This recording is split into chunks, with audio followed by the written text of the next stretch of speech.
say that it is a point? It doesn't have any end. How can you say it is a point? A point does not have any length, breadth and height. What you can see there? Line.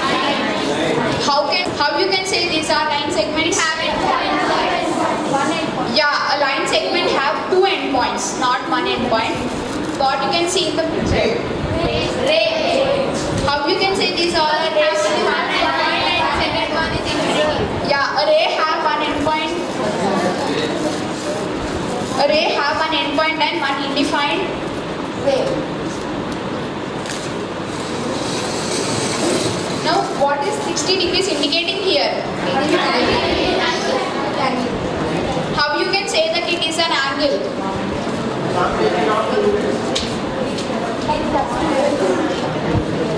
What is angle? Yeah, the combination. Go and say answer. Go and say answer.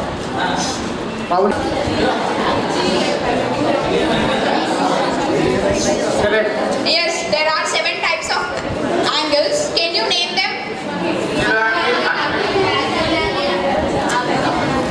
Is known as zero angle, and the angle between 0 degrees to 90 degrees is known as acute angle, and the angle at 90 degrees is known as right angle, and the angle from 90 degrees to 180 degrees is known as obtuse angle, and the angle at 180 degrees is known as straight angle, and the angle from 180 degrees to 360 degrees is known as reflex angle, and the angle at 360 degrees is known as complete angle.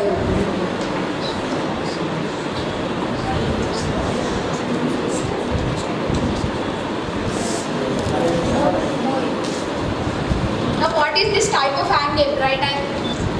Yes, this is a right angle. Now what is this type of angle? Yes. Here there are two angles, and if we add this both angles, we get 90 degrees. So we know that sum of two angles is equal to 90, then it is said to be complementary angle. Next, what can you see in this figure?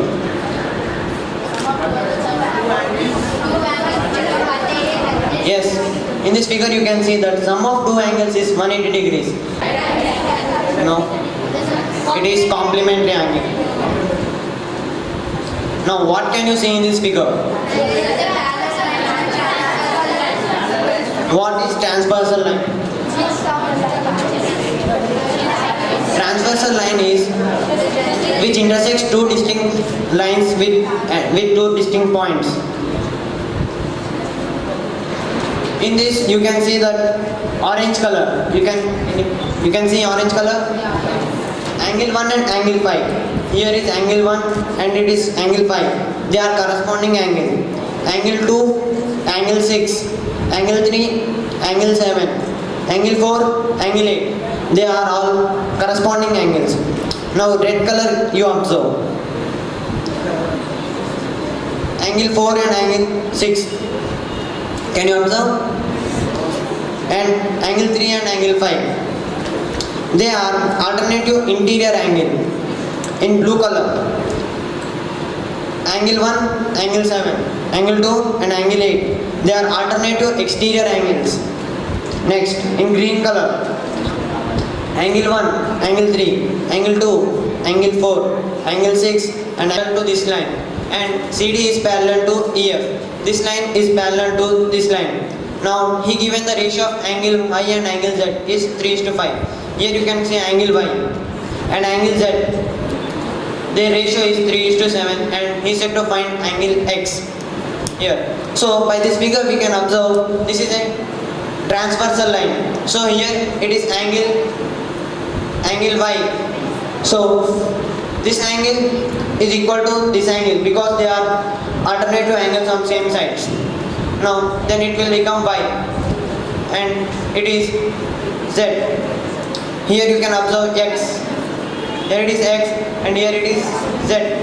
So you can see that they are corresponding angles. So angle X equal to angle Z.